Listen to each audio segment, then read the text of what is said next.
Le week-end dernier, j'ai enchaîné les vides-greniers. Si vous aimez vaguement la pop culture, le vintage qui vous rappelle des souvenirs un petit peu nostalgiques, vous allez kiffer ce que j'ai trouvé.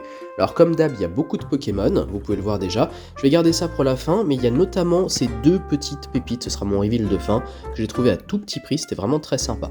Alors pour commencer, j'ai trouvé, vous vous souvenez de ça j'imagine, des Pog, une grosse collection de Pog, regardez ça, il y avait deux boîtes officielles Pog, plus une banane remplie avec des caps, des Kini, la petite figurine Sangoku ici.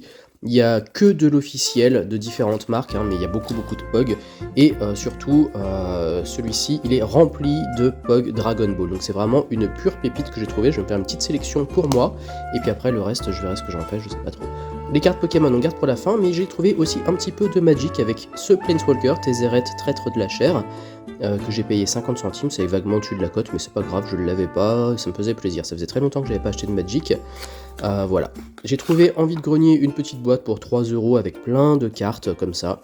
J'ai aucune idée de ce que ça vaut, mais 3€, je me suis dit que je prenais pas un grand risque, et puis peut-être que je pourrais les jouer, parce que c'est vraiment sympa, et j'avais envie de me remettre un petit peu à Magic.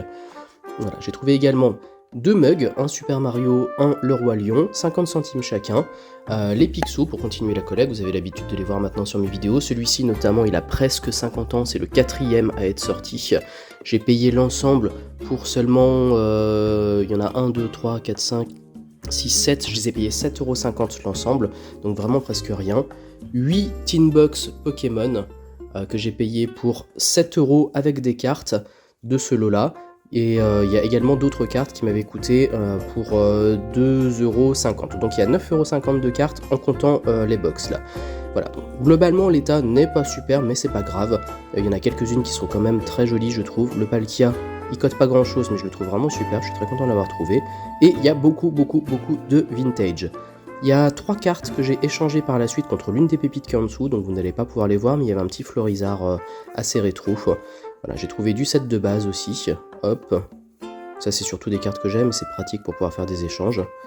Voilà, il y a un petit peu d'espèce delta à un moment.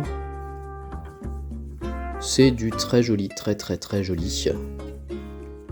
Bien content de mes trouvailles, pour seulement moins de 10 balles au total, incluant, hop, ces deux-là, attention le reveal, le petit Pikachu Pop 4, qui m'est revenu à 80 centimes après échange, et celle-ci que j'ai payé 50 centimes Giratina V, elle est vraiment superbe. Voilà, très content de mes trouvailles. Dites-moi s'il y a des cartes qui vous ont tapé dans l'œil un petit peu en commentaire, et dites-moi si vous pensez que j'ai fait des bonnes affaires, parce que là je pense que c'est vraiment pépite.